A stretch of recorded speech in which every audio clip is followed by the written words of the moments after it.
drafting the skirt, you will need to take the measurements needed for the skirt.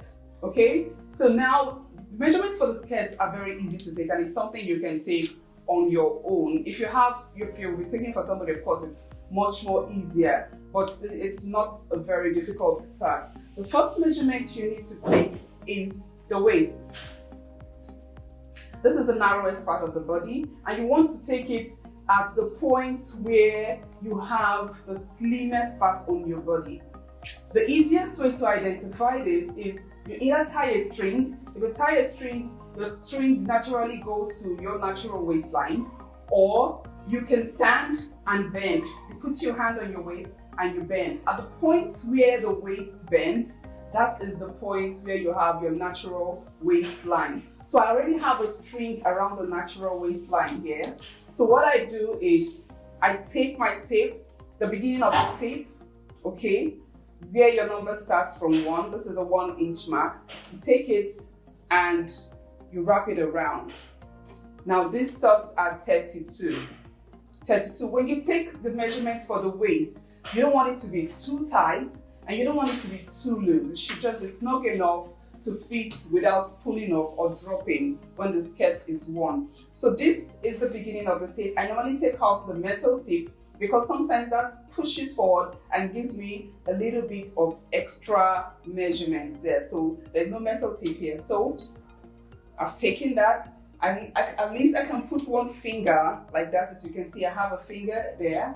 So this is my waist measurement. I have 32. The second measurement you want to take for the skirt is the hip. Okay? Now, the hip is just below the waist, and this is the widest part of your lower body, your hip.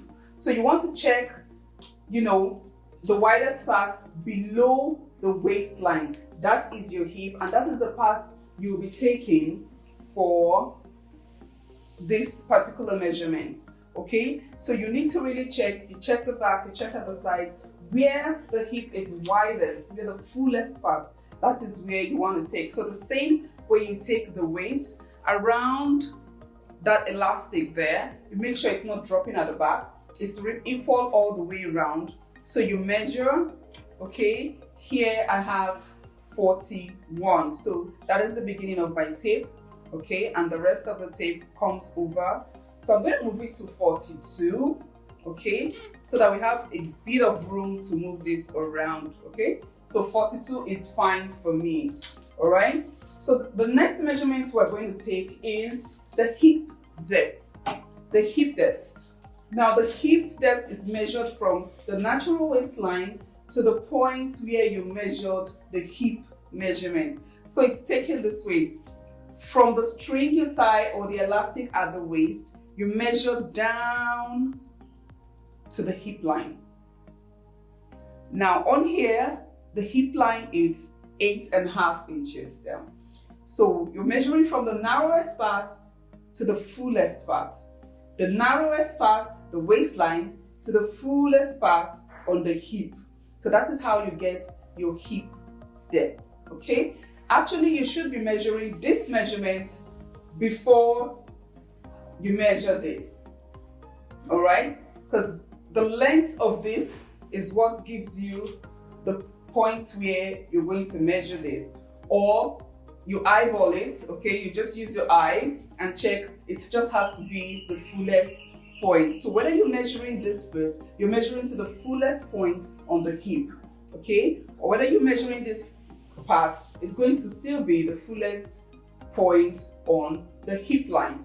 The next measurement we'll be needing is the waist to the skirt length. Now this will depend on your personal preference. Whatever you want, or however long you want your skirt to be. It could be a short length skirt, it could be a knee length skirt, it could be a 3/4 skirt, it could be a full length skirt. If you're going to be measuring for a full length skirt, you'll need to measure from the waistline down to the floor.